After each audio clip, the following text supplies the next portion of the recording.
ማርኬት ሜከርስ ስንል ምን ማለት ነው የሚለውን እንይ። ማርኬት ሜከርስ በዋነኝነት በሁለት ይከፈላሉ። ከሁለተኛው ጋር በጣም ፋሚሊያር ናቸው። የመጀመሪያው ማርኬት ሜከርስ የምንላቸው ትሬዲንግ ፈርሞች፣ ሄጅ ፈንዶች፣ ባንኮች ወዘተ ወዘተ ሊሆኑ ይችላሉ።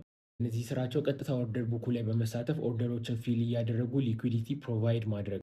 ይህ ማለት አንድን አሴት ሄዳችሁ ባይ ስትሉ አሴቱን ያቀርቡላችሁና ኦርደራችሁን ፊል ያደርጋሉ። በተመሳሳይ ሴል ስትሉ ካሽ ያቀርቡላችሁና ኦርደራችሁ ፊል የሚሆነው በእነሱ አማካኝነት ነው ማለት ነው። እነዚህ ትልቅ ከተባሉት ማርኬት ሜከሮች መካከል ናቸው። እዚህ እንግዲህ ዳይሬክትሊ የሚሰሩ ከኤክስቼንጁ ጋር ሲሆን ትርፋቸው ደግሞ በቢድ እና በአስክ ፕራይስ መካከል ያለው ስፕሬድ ነው። ሁለተኛው ደግሞ ብሮከሮች ናቸው። ከብሮከሮች መካከልም አብዛኛው ሰው የሚጠቀመው ቢቡክ ብሮከር የሚባሉት ናቸው። ወይም ደግሞ የሴፍዲ ብሮከሮች በጠቅላላ ማርኬት ሜከር ናቸው ማለት ነው። እዚህ እንግዲህ እንደምታውቁት ዳይሬክት ማርኬት አክሰስ አይሰጡም። ቻርቱን ኮፒ አድርገው ያመጡና ሎካሊ ነው ትሬድ የምታደርጉት። ይሄ ማለት ትሬዶቻችሁ ወደ ኤክስቼንጁ አይሄዱም ማለት ነው። እዚሁ ነው ከብሮከሩ ጋር ሎካሊ ሴትል የሚደረጉ።